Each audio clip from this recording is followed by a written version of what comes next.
이 세상에 존재하는 모든 피조물들은 각자의 존재의 목적과 이유가 있습니다. 그리고 그 목적을 향해 달려가며 열심을 냅니다. 사랑하는 성도 여러분, 우리는 그리스도인이라 칭함을 받는 존재라는 것을 지난 3번의 시간을 통해서 발견하게 되었습니다.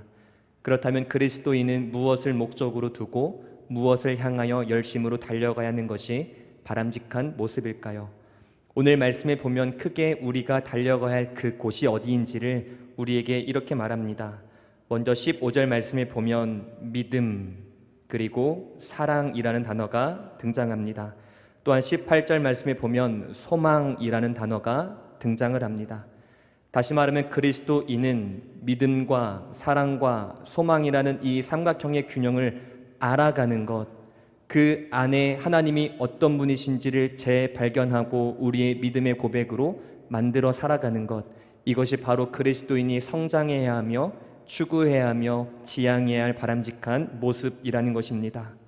결론부터 말씀을 드리자면 우리는 그리스도인으로서 믿음과 소망과 사랑이라는, 다시 말하여 우리 주 예수 그리스도 안에 있는 이 3가지의 보물을 날마다 알아가는 데에 열심을 내어야 한다는 것이지요. 바울은 에베소 교회를 목회하였고 또한 에베소 지역을 떠난 지 무려 6년이라는 시간이 흘렀습니다. 그런데 바울에게 한 가지의 소식이 들리기 시작합니다. 그것은 바로 15절 말씀입니다. 우리 같이 15절 말씀을 읽겠습니다. 시작. 이로 말미암아 주 예수 안에서 너희 믿음과 모든 성도를 향한 사랑을 나도 듣고, 한 사람으로부터 언제인지는 모르겠지만 바울의 귀에 에베소 성도들이 믿음과 또한 사랑을 소유했다라는 것을 듣게 됩니다.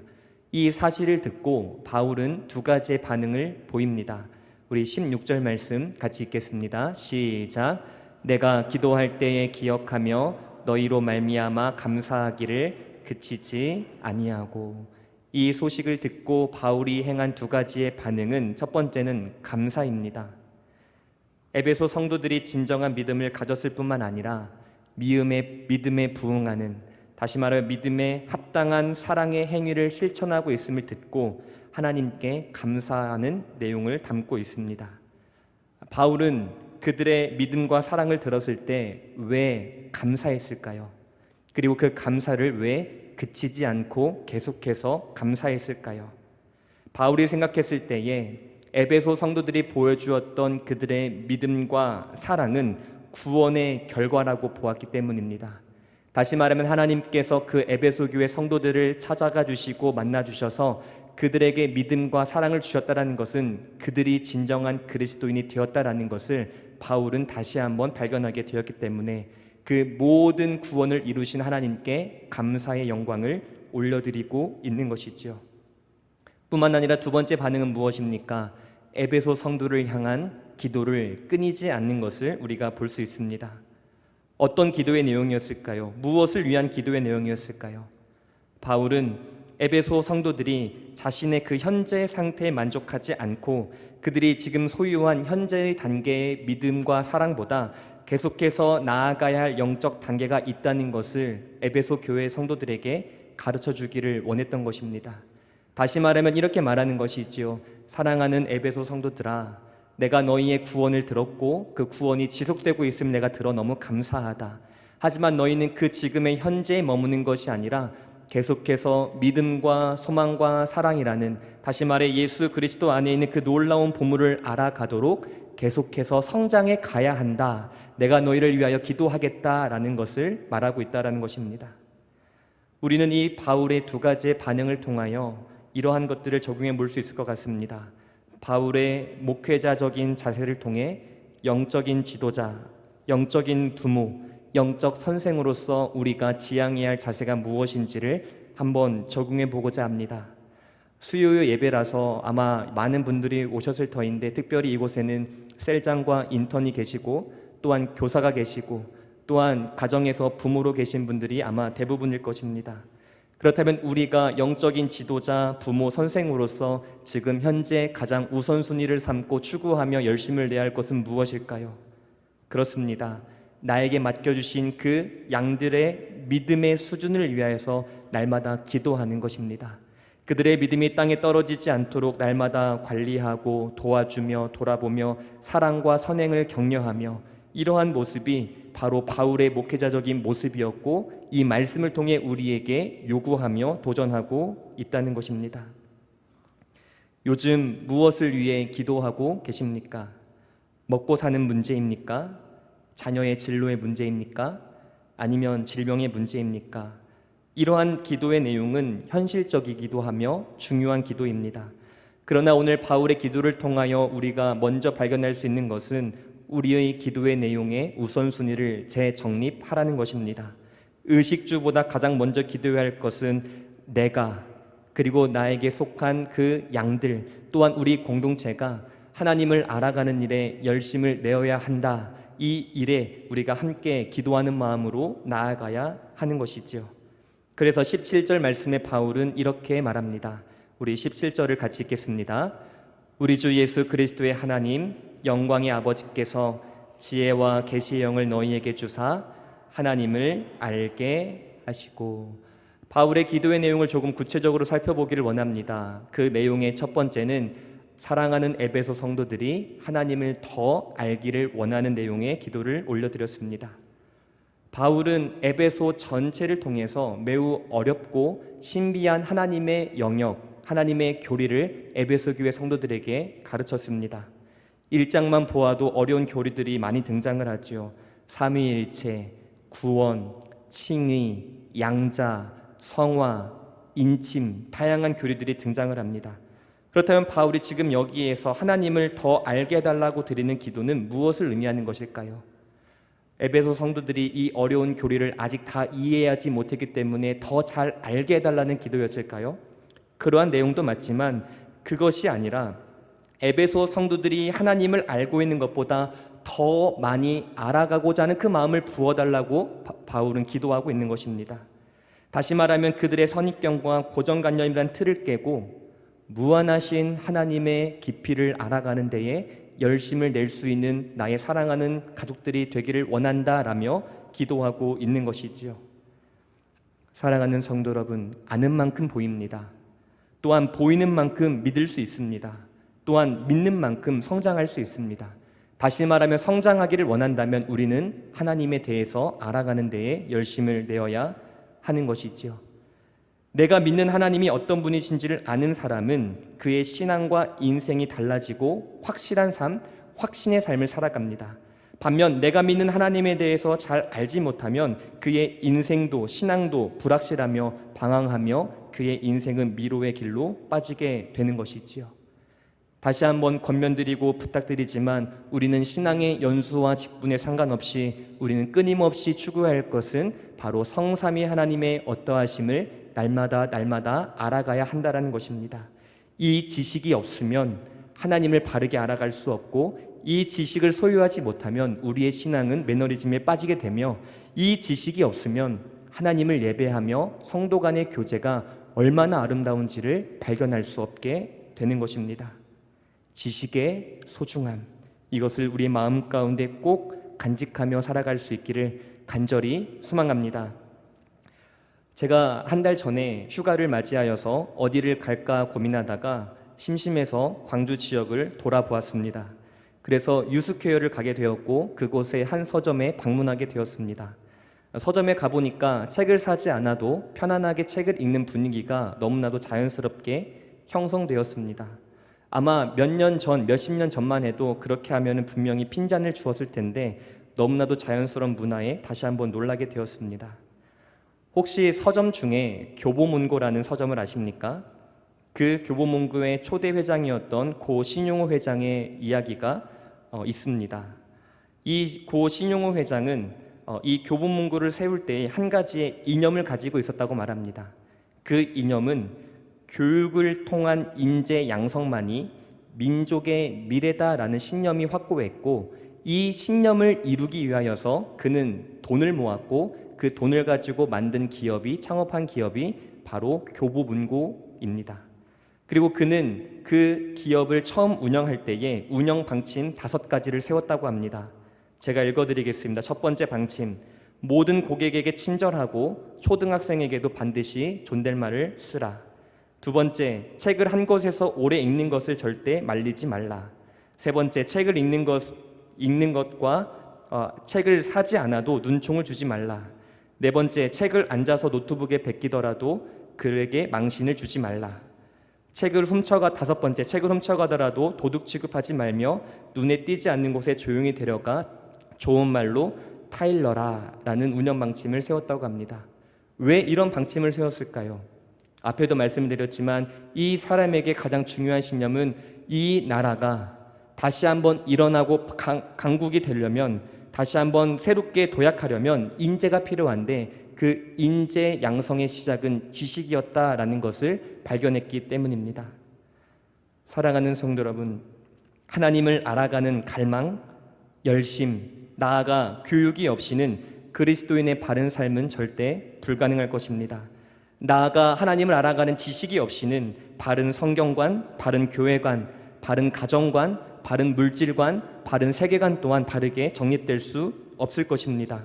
다시 한번 강조를 드리지만 우리가 추구해야 할 것은 하나님에 대하여 바르게 알아가는 지식을 우리가 날마다 쌓아가야 한다는 것입니다. 그렇다면 여기서 한 가지 질문을 던져볼까요? 하나님을 알아가는 그 지식에 대한 간절함과 열심이 있다고 하여서 하나님을 다 알아갈 수 있는 것일까요? 그렇지 않습니다. 하나님에 대한 인식의 가능성은 우리는 절대 하나님을 완전하게 알 수 없다는 것입니다. 왜 그럴까요? 하나님은 무한하신 반면 우리는 유한하기 때문입니다. 하나님은 무한하신 반면 우리의 지성과 우리의 사고는 제한적이기 때문에 우리는 절대로 하나님을 완전하게 철저하게 알 수 없습니다. 그렇다고 해서 오해하지 마십시오. 이 말이 하나님을 이해하는 것이 불가하다라는 것을 입증하는 것이 아닙니다. 단지 하나님을 완전하게, 퍼펙트하게, 철저하게 이해할 수 없다는 뜻입니다. 그래서 바울은 로마서 11장 33절에 이 하나님의 불가해성이라는 교리에 대해 이렇게 소개했습니다. 우리 같이 한번 읽겠습니다. 깊도다 하나님의 지혜와 지식의 풍성함이여 그의 판단은 헤아리지 못할 것이며 그의 길은 찾지 못할 것이로다. 어떻습니까? 유한한 인간은 하나님의 그 무한하심을 절대 완전하게 철저하게 이해할 수 없다. 하지만 우리는 하나님께서 우리에게 계시해 주신 그 방편으로 말미암아 하나님을 온전하게 순전하게 발견하며 이해할 수 있다는 것입니다. 특별히 구원에 이르는 길에 대하여 성경을 통하여 계시하셨고 우리는 그 계시를 통하여 구원에 대한 충분한 내용을 습득할 수 있게 되었다라는 것이지요. 따라서 우리는 하나님에 대하여 완전하고 철저하게 알아갈 수 없다고 하여서 그 하나님을 알아가는 일을 게을리하거나 지루해하지 말아야 합니다. 오히려 우리는 그럼에도 불구하고 하나님을 알려는 우리의 이 모든 노력이 성령 하나님의 역사로 말미암아 절대 중단되지 아니할 것이며 성령의 조명하심으로 말미암아 이 하나님께서 하신 위대한 사역을 조금씩 발견하는 기쁨이 절대 지겹지 않을 것임을 우리가 다시 한번 발견하게 될 것입니다. 사랑하는 성도 여러분, 성경이 어렵고 하나님에 대한 이해가 부족하다고 하여서 하나님을 알아가는 일을 절대 포기하지 마십시오. 때로는 교회에 와서, 때로는 목사님께 묻고, 때로는 신앙서적을 통하여서, 때로는 신앙선배의 다양한 이야기들을 통하여서 하나님이 어떤 분이신지를 우리는 계속해서 알아가는 일에 열심을 내어야 하는 것입니다. 그렇다면 하나님을 알아가는 이 일이 바르게 이루어지기 위하여서는 어떠한 절차와 방법과 대상이 우리에게 필요할까요? 어떤 사람은 하나님을 알아가는 방법을 변증적으로 또한 증명적으로 또한 지식적으로 성립되는 것이라고 이해하는 사람이 종종 있는 것 같습니다. 하지만 하나님을 바르게, 온전하게, 충분하게, 순전하게 이해할 수 있는 유일한 방법은 오직 지혜와 계시를 소유하신 성령 하나님의 역사만으로 가능하다는 것을 우리가 꼭 기억할 수 있기를 간절히 소망합니다. 우리 17절 말씀을 다시 한번 같이 읽겠습니다. 시작. 우리 주 예수 그리스도의 하나님 영광의 아버지께서 지혜와 계시의 영을 너희에게 주사 하나님을 알게 하시고, 지혜와 계시의 영, 다시 말하면 지혜와 계시는 누구의 소유라는 것입니까? 성령 하나님의 소유라는 것입니다. 여기서 헬라어 문법을 보면 소유격 결과로 쓰여졌습니다. 다시 말하면 성령께서 지혜와 계시를 우리에게 전달해 주신다라는 것이지요. 더 쉽게 말하면 성령님의 도움이 없이는 하나님을 온전하게 이해할 수 없다라는 결론에 이르게 되는 것입니다. 특별히 초대교회 교부였던 많은 사람들은 이 성령 하나님의 역사가 하나님을 알아가는 것에 절대 필요하다는 것에 대해서 다양하게 논증하였습니다. 몇 가지의 이야기를 가지고 왔습니다. 아우구스티누스는 이렇게 말하였습니다. 우리 같이 한번 읽어보도록 하겠습니다. 시작. 우리가 주님을 믿을 수 있도록 우리 심령에 영적 은혜가 임해야 한다. 우리가 주님을 믿을 수 있는 것은 어떤 은혜가 필요하다? 영적인 은혜가 필요하다. 이것을 이레니우스가 조금 더 확장해서 이렇게 말합니다. 우리 같이 읽겠습니다. 시작. 우리에게 신앙을 주는 성령의 은혜는 비가 내려 곡식을 적셔 결실하게 하는 것처럼 고요히 임한다. 영적인 은혜가 임해야 주님을 믿을 수 있는데 그 영적인 은혜라 함은 성령의 은혜요. 이 성령의 은혜는 언제 임하느냐? 고요히 임한다라는 것입니다. 또한 헤르만 바빙크는 이렇게 서술하였습니다. 조금 길지만 같이 읽겠습니다. 어떤 사람이 그리스도인에게 묻기를 너는 어째서 믿느냐라고 하면 그리스도인은 대답하기를 하나님이 말씀하셨기 때문이다라고 할 것이다. 또 묻기를 어떻게 성경을 하나님의 말씀으로 믿게 되었는가라고 하면 그는 다시 대답하기를 하나님께서 마음속에 그렇게 믿도록 역사하여 주시기 때문이다라고 할 것이다. 다시 첫 번째 질문으로 돌아가 볼까요? 우리는 하나님을 알아가는 일에 열심을 내어야 합니다. 하나님을 알아갈 수 있는 바른 방법은 무엇입니까? 성령 하나님의 역사하심으로만 우리는 그분의 어떠하심을 알아갈 수 있다는 것입니다. 그렇다면 성령 하나님께서 당신의 말씀을 우리에게 가르쳐 주시는 그 절차가 어떤 절차로 이루어지는 것일까요? 몇 가지의 절차를 함께 나누고자 합니다. 먼저 고린도전서 2장 6절에서 16절 말씀에 보면은 성령께서 그 계시를 우리에게 어떻게 가르쳐 주시고 적용해 주시며 그 적용의 결과로서 어떤 현상이 나타나는지에 대해 우리에게 소개합니다. 몇 구절만 간단히 살펴봅니다. 10절 말씀 우리 같이 읽겠습니다. 시작. 오직 하나님이 성령으로 이것을 우리에게 보이셨으니 성령은 모든 것 곧 하나님의 깊은 것까지도 통달하시느니라. 성령님은 계시를 어떻게 하신다고요? 통달하시는 분이시다. 통달하다라는 이 단어가 요한복음 5장 39절에는 이렇게 쓰였습니다. 우리 같이 읽겠습니다. 시작. 너희가 성경에서 영생을 얻는 줄 생각하고 성경을 연구하거니와 이 성경이 곧 내게 대하여 증언하는 것이니라. 고린도전서 2장 10절 말씀에서는 성령은 모든 것, 하나님의 깊은 것까지도 통달하신다. 성령님은 통달하십니다. 이 통달하다라는 단어는 연구하다라는 단어입니다. 그런데 이 연구를 요한복음 보니까 누가 연구합니까? 너희가 연구합니다. 제자들이 연구합니다. 이 두 단어를 통해서 우리가 추론할 수 있는 결론은 무엇입니까? 성령님은 무엇이 아니라 누구라는 것입니다. 다시 말하면 성령 하나님은 인격적인 분이라는 것을 우리가 발견할 수 있다는 것이지요. 강아지가 컴퓨터에서 네이버에 접속하여서 오늘 날씨를 통찰할 수 있습니까? 연구할 수 있습니까? 그렇게 할 수 없습니다. 하지만 사람은 그렇게 할 수 있습니다. 왜 그렇죠? 우리는 인격적인 존재이기 때문입니다. 고로 성령 하나님은 인격적이신 분이시며 그 계시를 연구하시며 또한 그 연구하시고 통찰하시고 알아내신 그 말씀을 자기만 알고 계시는 것이 아니라 그것을 우리에게 드러내 주십니다. 우리 10절 말씀을 다시 한번 읽어보도록 하겠습니다. 시작. 오직 하나님이 성령으로 이것을 우리에게 보이셨으니 성령은 모든 것 곧 하나님의 깊은 것까지도 통달하시느니라. 성령께서는 성경의 원저자로서 그 계시의 말씀을 연구하시고 알아내시고 또한 그 알아내신 말씀을 본인만 소유하신 것이 아니라 오늘날 그 하나님을 알아가기를 원하는 그 신자들에게 드러내 주신다라는 것입니다. 사도들이 나아가 성경을 기록한 저자들이 하나님으로부터 받은 두 가지의 특별한 은혜가 있습니다. 첫 번째 은혜는 구원의 은혜를 받았습니다. 나아가 두 번째 은혜는 이 구원의 의미를 깨닫게 하시는 바로 성령 하나님을 선물로 받았다라는 것입니다. 이 두 가지의 은혜가 있었기 때문에 바울은 13권의 서신을 쓸 수 있었다라는 것입니다.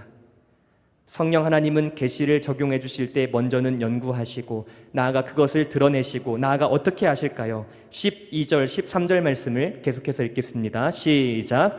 우리가 세상의 영을 받지 아니하고 오직 하나님으로부터 온 영을 받았으니 이는 우리로 하여금 하나님께서 우리에게 은혜로 주신 것들을 알게 하려 하심이라. 계속 읽겠습니다. 우리가 이것을 말하거니와 사람의 지혜가 가르친 말로 아니하고 오직 성령께서 가르친 것으로 하니 영적인 일은 영적인 것으로 분별하느니라. 아멘. 성령 하나님께서는 하나님의 구원의 계획을 사도들에게 드러내십니다.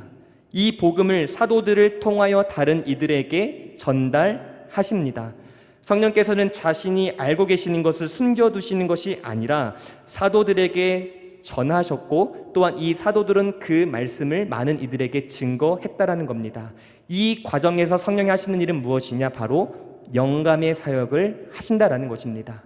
사도들이 급한지를 쓰고 사도들이 길거리에서 전도를 할 때 성령께서 그들의 손과 말에 영감을 주셔서 그 복음이 바르게 전파될 수 있도록 성령께서는 사역을 하시는 것이지요. 또한 성령께서는 네 번째로 어떤 사역을 하실까요? 사도행전 2장 37절 말씀을 같이 읽습니다. 그들이 이 말을 듣고 마음에 찔려 베드로와 다른 사도들에게 물어 이르되 형제들아 우리가 어찌할꼬 하거늘. 사랑하는 성도 여러분, 하나님을 아는 방법은 성령 하나님의 사역을 통하여서 성경을 바르게 깨달을 때 하나님을 우리는 알아갈 수 있습니다. 그리고 그 말씀에 순종할 때에 우리는 하나님을 아는 지식이 강화되며 또한 기도와 찬송 가운데 우리는 하나님을 알아가는 그 지식이 날로 확장되어 나아갈 것입니다. 따라서 우리는 성령 하나님의 저자되심을 인정하며 성령 하나님의 가르쳐주심과 드러내심을 인정하며 또한 그 말씀을 통해서 내 안의 죄됨을 깨우쳐 주시게 하시는 이 일련의 과정을 우리는 믿음으로 인정하며 나아갈 수 있어야 하는 것입니다. 그렇다면 우리가 에베소서 1장을 살펴보았으니 이 1장 말씀을 통하여 우리는 무엇을 발견하며 어떠한 위로를 가질 수 있을까요? 1장 말씀의 핵심은 무엇입니까? 하나님이 누구시며 그분이 창세전에 계획하신 것이 무엇인지를 우리에게 소개했습니다. 고로 우리의 정체성에 대해서 우리에게 가르쳤습니다. 따라서 우리는 이 1장 말씀을 통하여 성령의 조명하심으로 발견할 수 있는 지식은 무엇입니까? 간단합니다. 내가 얼마나 소중한 존재인지에 대하여 발견하게 되었다라는 것이지요. 이 사실을 꼭 기억할 수 있기를 간절히 소망합니다. 에베소 교회 성도들이 여러 가지 핍박과 환란이 있을 때에 자신의 정체성 이것을 끝까지 소유했기 때문에 어떠한 어려운 상황을 만나도 열등감의 포로가 되지 않은 채 마침내 승리하는 삶을 살아갈 수 있었다라는 것입니다. 사랑하는 성도 여러분, 따라서 우리가 오늘날 가장 먼저 기도해야 할 내용은 무엇일까요? 내가 그리고 우리 공동체가 하나님을 더 진실하게 깊게 알아가게 해주십시오 라고 기도할 수 있는 우리가 되기를 소망합니다. 또한 우리가 가장 먼저 행해야 할 행동은 무엇입니까? 하나님 중심, 말씀 중심, 교회 중심으로 계속해서 모이기를 힘쓰는 것입니다. 사랑하는 성도 여러분, 교회에 다양한 성경 공부 프로그램이 있습니다. 어렵지 않을까 이런 마음 때문에 주저하고 계시다면, 혹이라 나는 이것을 이미 배웠다라는 안일한 마음이 있다면 그 모든 것들을 내려놓으시고 같이 한번 하나님을 알아가는 일에 열심을 내어보는 것은 어떨까요? 저는 바울의 말을 빌려 단언할 수 있습니다. 우리가 하나님을 알아가는 열심을 내면 낼수록 우리의 삶은 반드시 기쁨의 배를 얻게 될 것입니다. 그 기쁨에 우리가 함께 동참하여 나아갈 수 있기를 다시 한번 간절히 소망합니다. 첫 번째 바울의 기도의 내용은 하나님에 대하여 알아가게 해주세요 라고 했다면, 두 번째는 무엇일까요? 우리 18절 19절 말씀을 같이 읽겠습니다. 시작. 너희 마음의 눈을 밝히사 그의 부르심의 소망이 무엇이며 성도 안에서 그 기업의 영광의 풍성함이 무엇이며, 19절입니다. 그의 힘의 위력으로 역사하심을 따라 믿는 우리에게 베푸신 능력의 지극히 크심이 어떠한 것을 너희로 알게 하시기를 구하노라.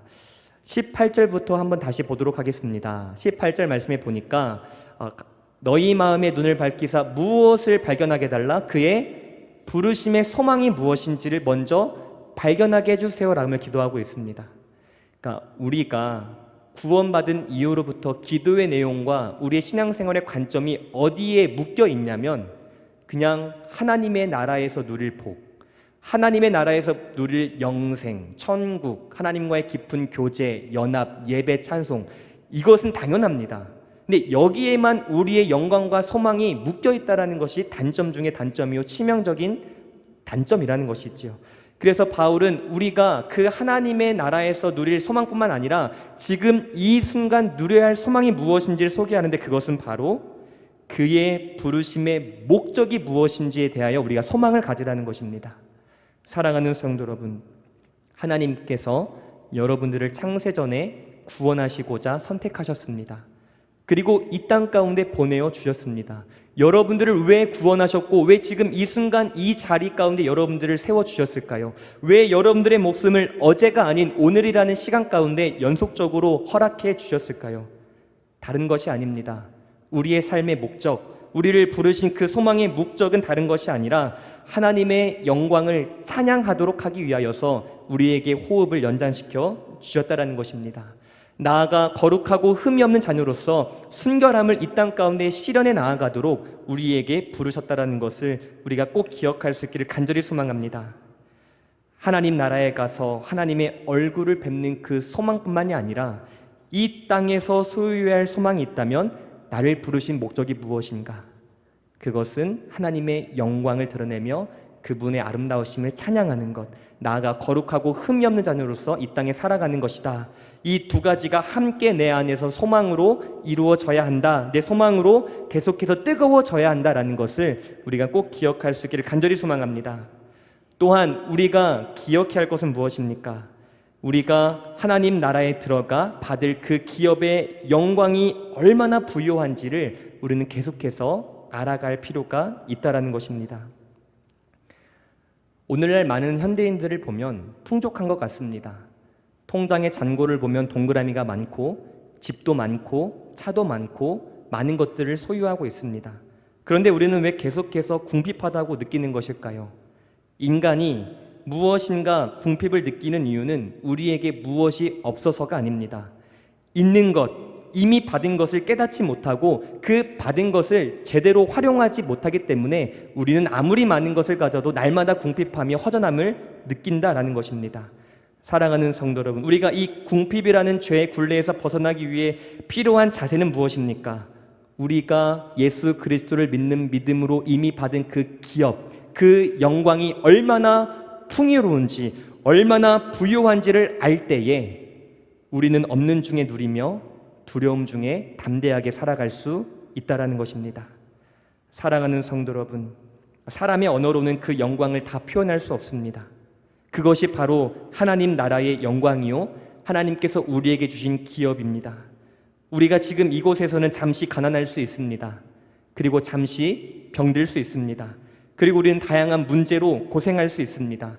하지만 우리가 이 모든 죄의 굴레에서 좌절하지 않는 이유는 무엇입니까?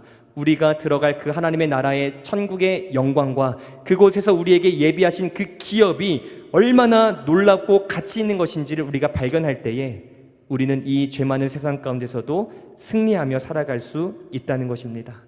성령께서 우리의 눈을 열어 그 기업의 영광의 부요함과 풍성함을 깨닫게 하심으로 우리가 항상 승리하는 삶을 살아갈 수 있기를 간절히 소망합니다. 또한 바울은 세 번째 기도를 통하여서 이것을 꼭 알았으면 좋겠다라고 목놓아 외칩니다. 우리 19절 말씀을 같이 읽겠습니다. 19절입니다. 시작. 그의 힘의 위력으로 역사하심을 따라 믿는 우리에게 베푸신 능력에 지극히 크심이 어떠한 것을 너희로 알게 하시기를 구하노라. 굉장히 길죠. 간단하게 이겁니다. 하나님의 전능하심이 어떤지를 알기를 원한다, 이거예요. 그런데 이 19절 말씀을 다시 한번 보실까요? 이 19절 말씀에 등장하는 단어들을 보면 힘이라는 단어가 무려 4번이나 사용되고 있습니다. 우리 19절 말씀을 다시 한번 보겠습니다. 19절 말씀은 힘, 위력, 역사, 능력이란 단어가 4번이나 사용되고 있습니다. 다시 말하면 하나님께서 지금 이 순간 성도들에게 그의 놀라운 힘으로 역사하고 계심을 바울은 에베소 성도들에게 가르치며 꼭 이것만큼은 기억했으면 좋겠다라며 목 놓아 외치고 있는 것입니다. 우리는 삶을 살아가다 보면 이 문제만큼은 즉시 곧 언젠간 반드시 해결됐으면 좋겠다는 문제들을 하나씩 안고 살아가는 것 같습니다.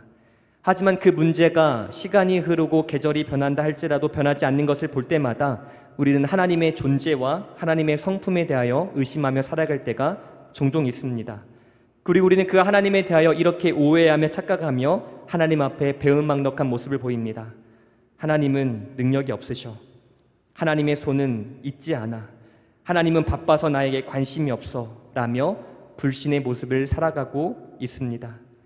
사랑하는 성도 여러분, 하나님은 반드시 뜻하신 바 행하시는 줄 믿습니다. 또한 행하신 바 반드시 이루시는 분이신 줄 믿습니다. 또한 이루신 바 그 모든 것이 선하신 하나님이심을 믿을 수 있기를 간절히 소망합니다. 그 일하시되 놀라운 능력, 탁월한 능력으로 일하시는 그 하나님을 우리가 믿음의 눈으로 바라볼 때에 우리는 극복하지 못할 것이 없으며 이 죄 많은 세상 가운데서도 참된 평안과 고요함으로 살아갈 수 있음을 우리가 꼭 믿음으로 발견할 수 있기를 간절히 소망합니다. 혹시 하나님의 능력이 의심이 드십니까? 하나님의 능력에 대한 확실한 표징을 원하십니까? 제가 그 표징 확실하게 보여드리겠습니다. 20절 말씀 우리 같이 믿음으로 함께 선포하기를 원합니다. 우리 20절을 함께 읽겠습니다. 시작. 그의 능력이 그리스도 안에서 역사하사 죽은 자들 가운데서 다시 살리시고 하늘에서 자기의 오른편에 앉으사. 죽음은 인간이 마주할 수 있는, 다시 말하면 인간이 초월할 수 없는 가장 최고의 문제 중의 문제입니다. 그런데 그 문제를 하나님께서 해결하셨다라는 것입니다. 바로 그 증거로서 우리 주 예수께서 부활하셨다라는 것입니다. 의심하지 마십시오. 흔들리지 마십시오. 우리 주 예수 그리스도의 죽으심과 부활하심 앞에 하나님의 사랑과 전능하심을 믿음의 눈으로 바라볼 수 있기를 간절히 소망합니다. 이것은 저의 말이 아니라 신학자 F.F. 브루스라는 신학자가 이렇게 고백하였습니다. 우리 같이 한번 읽도록 하겠습니다. 시작. 그리스도의 죽음이 하나님의 사랑의 최고의 표현이라면 그리스도의 부활은 하나님의 능력의 최고의 표현이다. 이 고백이 우리의 고백이 되길 간절히 소망합니다. 바울은 에베소를 떠났습니다. 하지만 떠났음에도 불구하고 에베소 성도들을 향한 사랑은, 그리고 그의 목회자적인 자세는 여전히 유효했습니다. 그리고 그는 에베소 성도들에게 그들이 지금 현재의 수준에 머무르지 아니하고 하나님을 알아가는 지식에 계속해서 성장하기를 원한다라며 편지를 썼습니다. 특별히 하나님을 알아가기를 원했고, 나아가 그의 기업의 목적이, 그의 기업의 풍성함이 무엇이며 그들을 부르신 목적이 무엇인지를 알아가기를 원했고, 나아가 하나님의 능력이 얼마나 위대하신지를 알아가기를 원했다라는 것입니다. 바울의 마음을 빌려 저 또한 성도님들에게 이러한 것들을 꼭 알아갈 수 있기를 다시 한번 간절히 소망합니다. 이 세상을 살아가는 것은 제가 많은 인생을 살아가 보지 않았지만 정말 살아가기 힘든 것 같습니다. 어제 이 문제로 족한데 내일을 살아가면은 예상치 못한 일들이 너무나도 많이 발생을 합니다. 어제 이 문제가 해결된 것 같은데 예기치 않은 일들이 여러 곳에서 우후죽순 발견한 것을 바라보면 정말 좌절할 때가 너무 많은 것 같습니다. 그때 우리가 돌아가고 우리가 머물러야 할 곳은 오직 말씀입니다. 그 말씀 안에서 우리는 하나님을 알아가야 되고 그 하나님을 통하여서 우리는 위로를 얻을 수 있어야 됩니다. 부디 사람에게서 위로를 찾거나 세상에서 위로를 찾거나 나의 감정에서 위로를 찾지 않는 우리가 되기를 소망합니다. 우리의 참된 위로, 나아가 우리의 참된 위안은 내가 예수 그리스도의 것이라는 이 소유의 확신으로부터 기인한다는 것을 꼭 기억할 수 있기를 간절히 소망합니다. 이번 한 주간뿐만 아니라 우리의 숨이 다하는 그날까지 성부, 성자, 성령 하나님을 알아가는 일에 바르게 열심으로 간절하게 나아갈 수 있는 우리의 삶이 되기를 간절히 소망합니다. 우리 함께 찬송가 453장 우리 찬양으로 함께 나아가도록 하겠습니다. 찬송가 453장 예수 더 알기 원하네 우리 함께 찬양하겠습니다.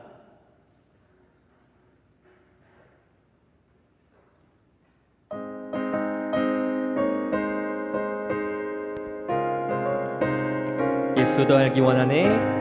예수도 알기 원하네.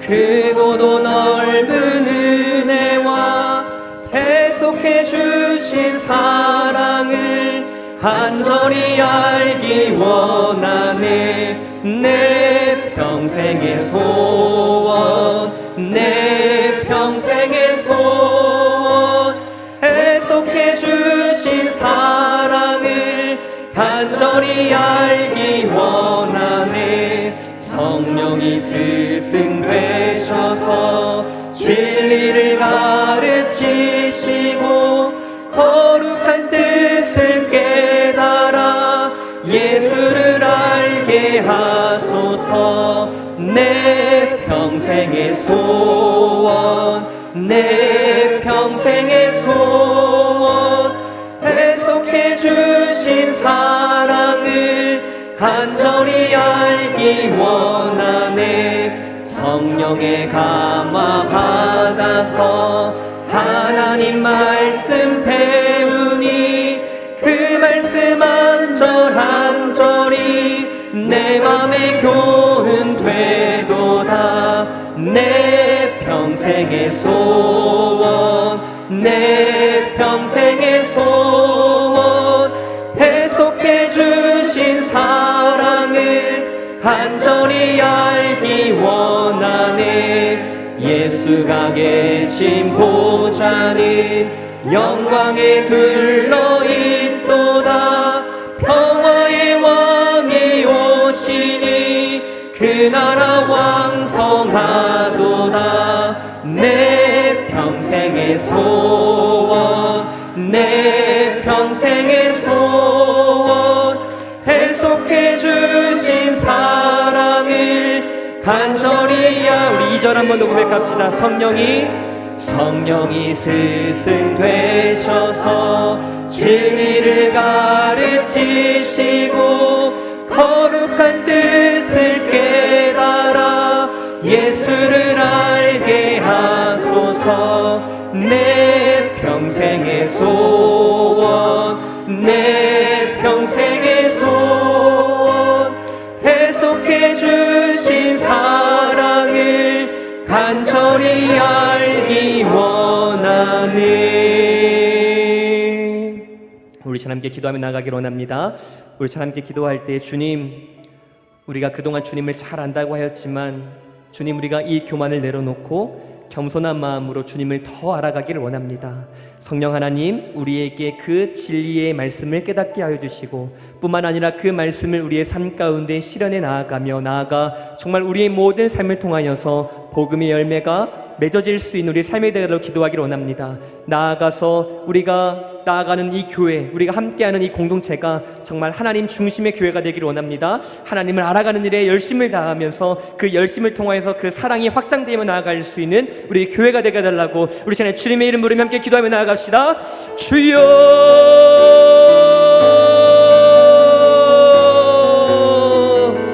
주여.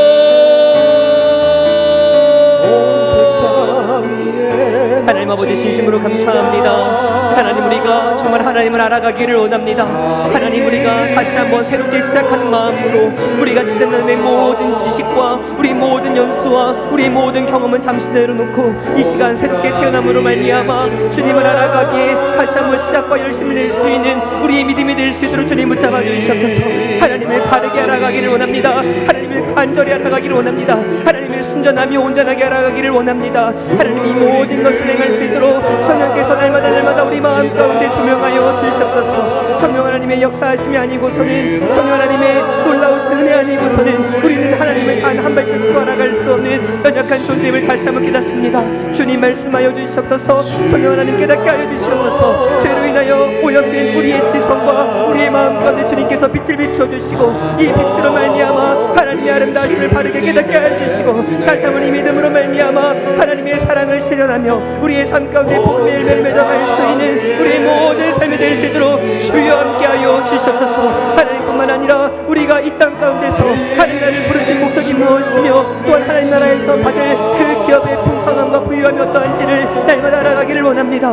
뿐만 아니라 하나님의 능력이 얼마나 위대하신지를 발견하기를 원합니다. 뿐만 아니라 나의 존재가 어떤 존재인지를 알아가기를 원합니다. 주님 가르쳐 주시옵소서. 날마다 알려주시옵소서. 날마다 알아가게 하여 주시옵소서. 날마다 주의 말씀 가운데를 인도하여 주시옵소서. 날마다 말씀 가운데로 예배 가운데로 인도하여 주셔서 하나님의 기업의 풍성함과 하나님의 어떠하심을 날마다 알아갈 수 있는 우리 모든 예배가 될 수 있도록 아버지를 붙잡아 주시고 함께 하여 주시옵소서. 혹이라도 배우기를 그친 또한 배우기를 그만둔 많은 영들이 있다면 그들이 다시 한번 주 앞에 나오게 도와주시고 다시 한번 다른 열심과 간절한 마음 가지고 주님을 알아가는 데에 한 마음으로 나아갈 수 있도록 주님 붙잡아 주시옵소서. 주님 부디 우리 이 지식이 어떠한 사람을 정죄하는 데 쓰이지 않게 붙잡아 주시옵소서.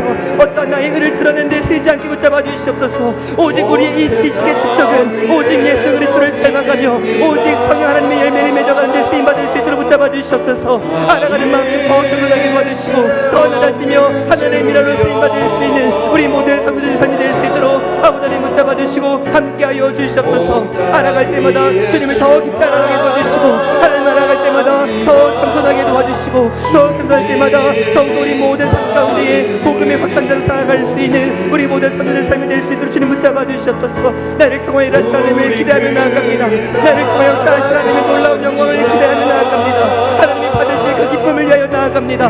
주님 우리를 사용해 주시고 우리를 준비시켜 주시고 우리를 통하여 일하시며 우리를 통하여 영광과 찬양과 존귀함을 받아 주시옵소서.